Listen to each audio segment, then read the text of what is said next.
বন্ধুরা, মহৎ জীবন অনুষ্ঠানে স্বাগত জানাচ্ছি আপনাদের। আমরা সবাই হয়তো হ্যারি পটারের কথা জানি, তবে তার জীবনী নিয়ে যিনি বই লিখেছেন তার নাম কি আমরা জানি? হ্যাঁ বন্ধুরা, তার নাম হচ্ছে জোয়ান রাউলিং, যিনি একজন ব্রিটিশ লেখিকা। একাধারে তিনি সমাজসেবী, চিত্রনাট্যকার এবং প্রযোজক হিসেবে বিশেষভাবে পরিচিত। তার লেখা হ্যারি পটার সিরিজের প্রায় ৮৪টি ভাষায় অনুবাদ করা হয়েছে। ৩১ জুলাই ১৯৬৫ খ্রিস্টাব্দে ইংল্যান্ডে জন্মগ্রহণ করেন।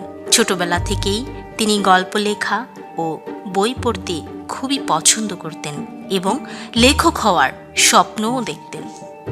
১৯৯০ খ্রিস্টাব্দে তিনি ট্রেনে লন্ডন যাওয়ার সময় হঠাৎ একটি ছেলেকে নিয়ে একটি গল্পের ধারণা পান, যে কিনা জাদুবিদ্যার স্কুলে পড়তে যায়।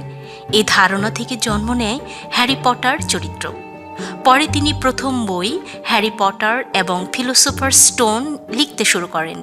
তিনি জীবনের অনেক কঠিন বাস্তব বাধা অতিক্রম করে নিজেকে সমাজে প্রতিষ্ঠিত করেছেন।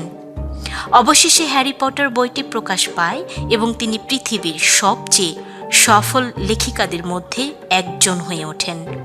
তিনি একজন উদ্ভাবকই নয়, তিনি শিক্ষা ব্যবস্থা ও চিকিৎসা গবেষণার উন্নয়নেও অবদান রেখেছেন। তার উদ্যোগে প্রতিষ্ঠিত হয় জোয়ান রাউলিং ফাউন্ডেশন, যা আজও শিক্ষা ও গবেষণায় গুরুত্বপূর্ণ ভূমিকা পালন করছে। বরেণ্য এই মহান ব্যক্তি ২৫ নভেম্বর ১৯৫৮ খ্রিস্টাব্দে মৃত্যুবরণ করেন।